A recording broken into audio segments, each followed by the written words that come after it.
Olá, boa noite. Estamos aqui em Buenos Aires, no Hotel Imperador.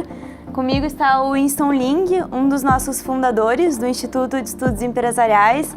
E é com muita honra, muito carinho e muita admiração que nós viemos até Buenos Aires para entregar em mãos, pessoalmente, a nossa honraria máxima do Instituto e do Fórum da Liberdade, o Prêmio Libertas, que é aquele entregue para os indivíduos que defendem os ideais da liberdade, como propriedade privada, liberdade de expressão, Estado de Direito e coloca sempre o indivíduo em primeiro lugar. Então, com muita honra, muita alegria, hoje entregamos o prêmio ao senhor Alberto Benegas Lynch Hijo. Muchas gracias. Muchas gracias.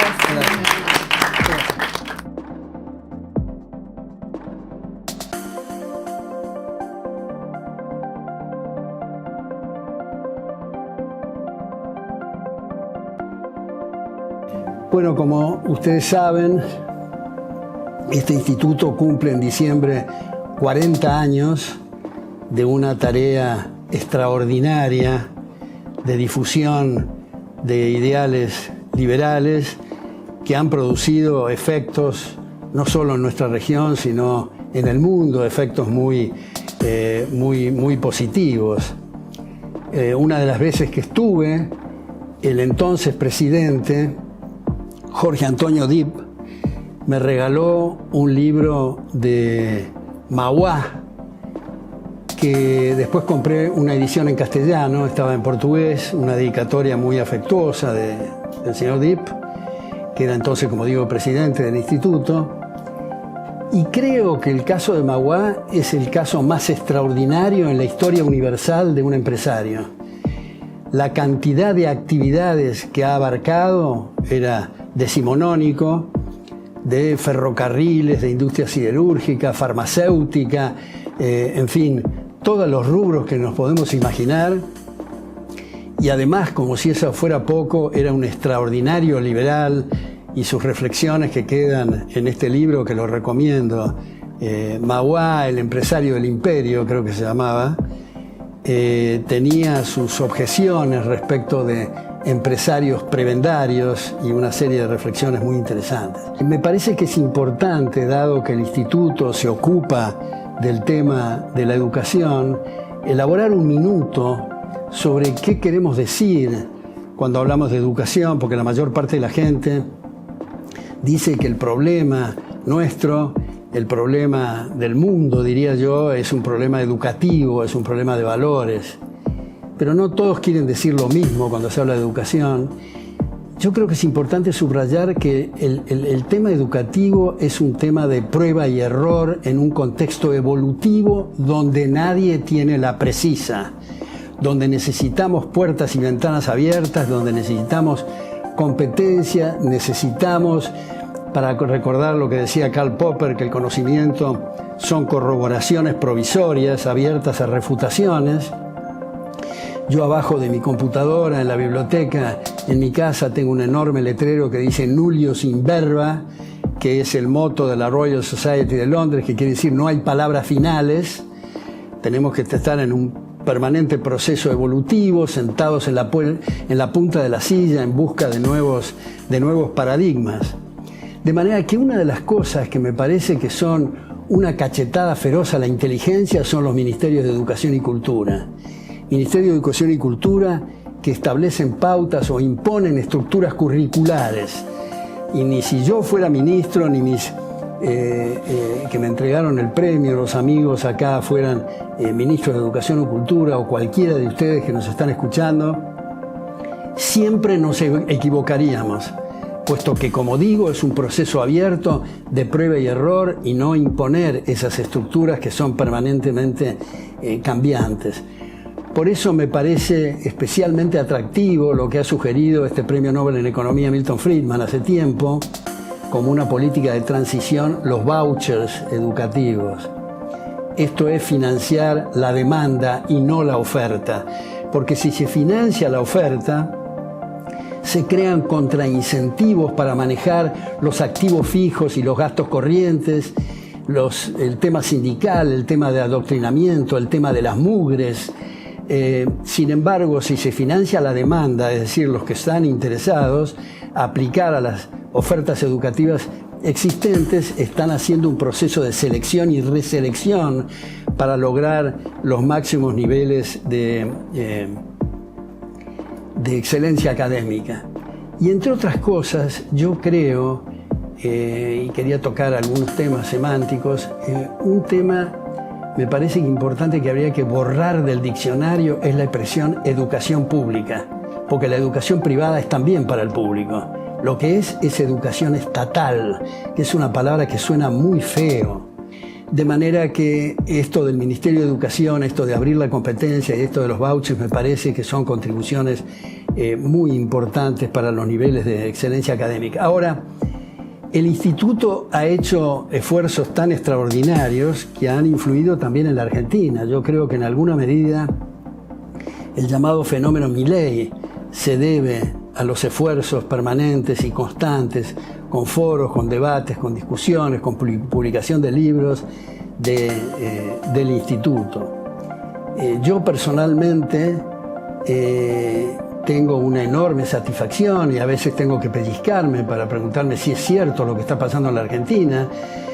Yo cumplo este año 54 años de dictar cátedra y después de tanto tiempo el fenómeno Milei, que ha ganado las elecciones con porcentajes increíbles para mí, increíbles para el propio Javier.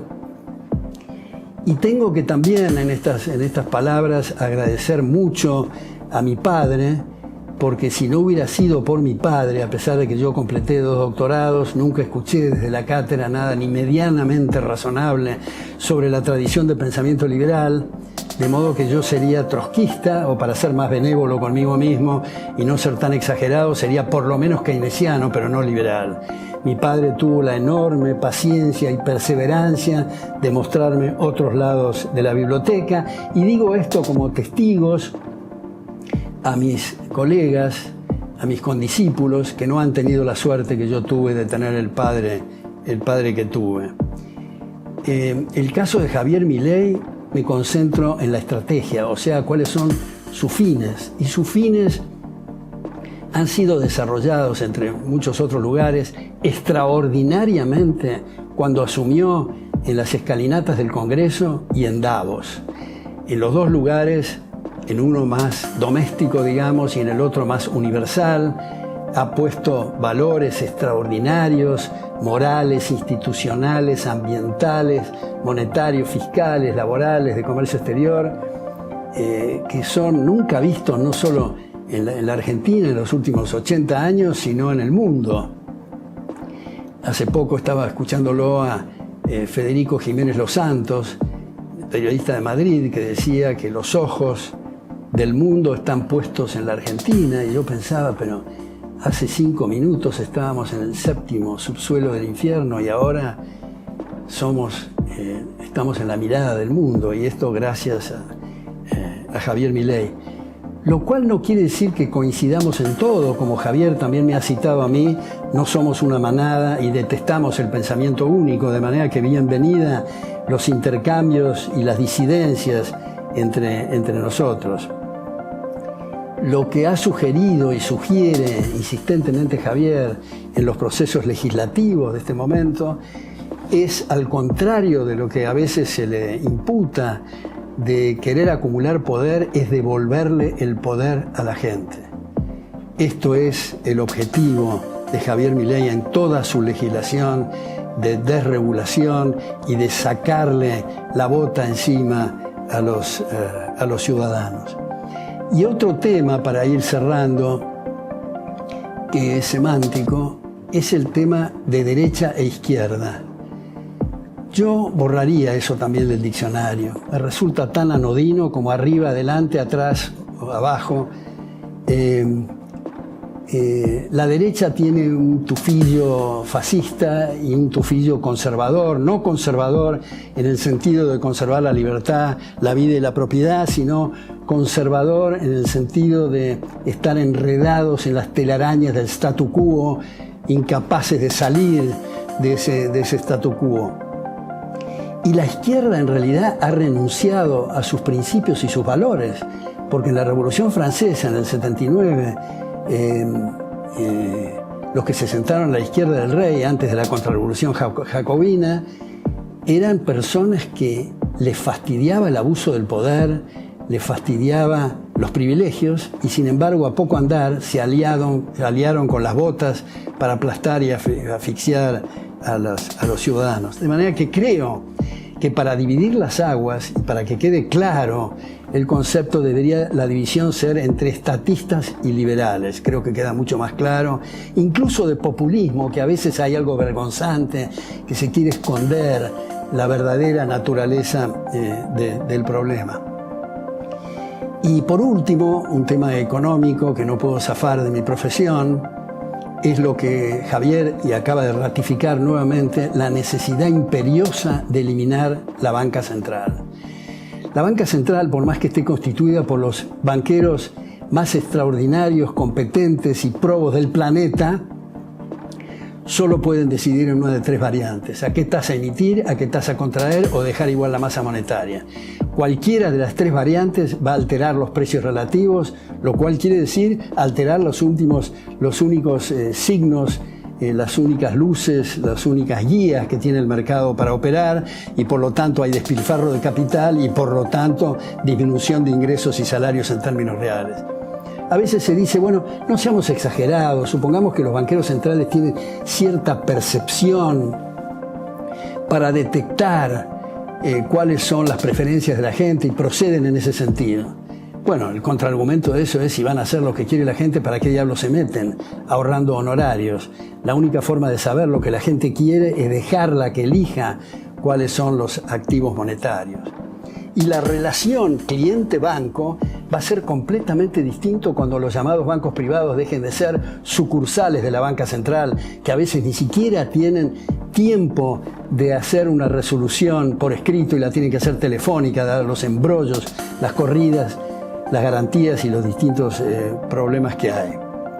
A veces se ha dicho, bueno, pero dígame, ¿qué países no tienen banco central? Bueno, uno puede citar a Hong Kong, uno puede citar El Salvador, Ecuador, pero independientemente de eso, está presente lo que Javier ha citado muchas veces, la falacia al populo, me decís, si todos lo hacen está bien, si nadie lo hace está mal. No hubiéramos salido de nuestros ancestros, porque todos venimos de la cueva, ¿no?, de los garrotes y del taparrabos, no hubiéramos salido de esa condición porque el arco y la flecha era algo nuevo, no probado. Entonces el tema es argumentar y saber que desde el Banco de Inglaterra en adelante, en el siglo XVI, cuando abandonó el oro, en las cartas orgánicas de todos los bancos centrales dice que el objeto es preservar el valor de la unidad monetaria. Pues les digo a quienes me están escuchando que ningún banco central en la historia de la humanidad hizo nunca semejante cosa. Entonces el tema de Javier Milei de elegir monedas y eliminar la banca central creo que es un tema muy importante. Bueno, termino diciendo nuevamente que agradezco mucho este premio, me siento honrado, especialmente porque proviene de esta célebre, muy célebre institución. Muchas gracias.